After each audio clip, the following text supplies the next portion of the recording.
5.4 fifth sum.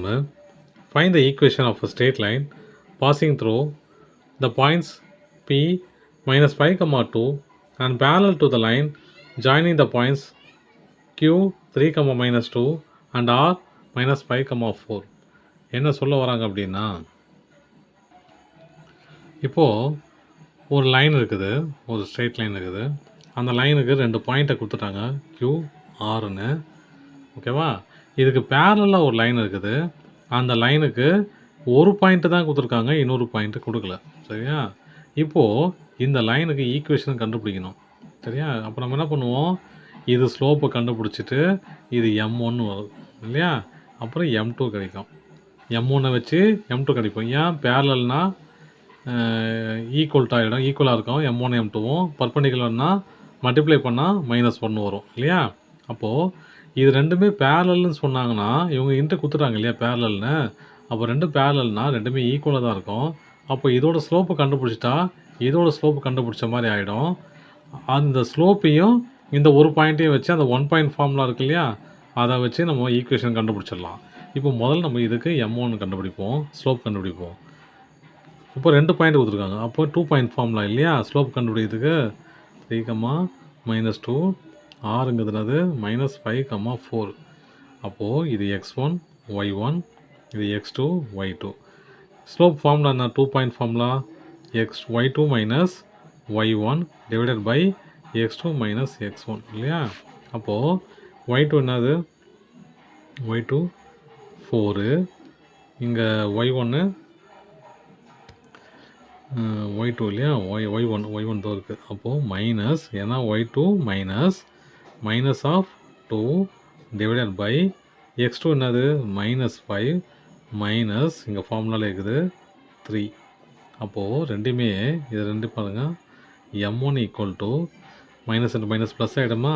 அப்போது 4 + 2 divided by -5 -3. அப்போ என்னவாகிடும்? 6/-8 ஆகிடும். இதை கேன்சல் பண்ணால் இது 3, இது 4. அப்போது M1ங்கிறதுனாது -3/4.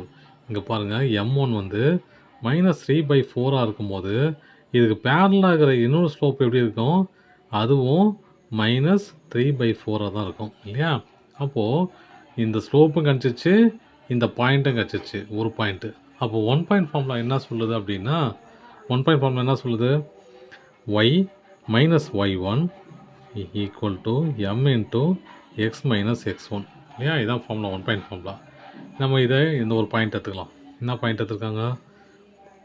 -5, 2 அப்புறம் ஸ்லோப் கொடுத்துட்டாங்க. ஸ்லோப் என்னது? -3, 4. இது ரெண்டையுமே நம்ம இம்ப்ளிமெண்ட் பண்ணி நம்ம கண்டுபிடிக்க வேண்டியது தான். இது x1, இது y1. x1 பாருங்கள், y minus y1 என்னது? 2 ஈக்குவல் டு m என்னது? -3/4 x minus x1 என்னது? -5 இல்லையா. அப்போது y minus 2 equal to -3/4 x + 5 ஆகிடும். ஏன்னா மைனஸ் இன்ட்டு மைனஸ் ப்ளஸ் இல்லையா. அப்போது இந்த 4 கிளாஸ் மல்டிப்ளை பண்ணிக்கலாமா. 4 × y minus 2 equal to -3 × x + 5 multiply பண்ணிக்கலாம். 4y -8 -3x -15 எல்லாமே மைனஸ் இருக்குது பாருங்கள், அதை நோட் பண்ணி வச்சுங்க. இப்போ நம்ம எல்லாம் ஒரு பக்கம் கொண்டு போனால் தான் ஈக்குவேஷன் ஆகும் இல்லையா. அப்போ நான் எல்லாமே கொண்டு போகிறேன்.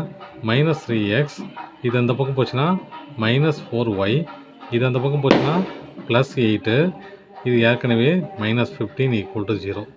இதை ரெண்டையும் மைனஸ் பண்ணிக்கலாமா. பண்ண என்ன வரும் பாருங்க, -3x -4y -7 ஆகிடும். 8 - 15 17 7 0. எல்லாமே மைனஸ் இருக்கக்கூடாது இல்லையா. ஓ மல்டிப்ளை பை -1. ஏன்னா எக்ஸு வந்து மைனஸ் இருக்காமல் பார்த்துங்க. எப்போவுமே ஈக்குவேஷனை பொறுத்த வரைக்கும் எக்ஸு மைனஸில் இருக்கவே கூடாது. இப்போ பண்ணோம்னா மைனஸில் மல்டிப்ளை பண்ணால் என்ன ஆகும்? 3x + 4y + 7 = 0. அவ்வளோதான் சம்.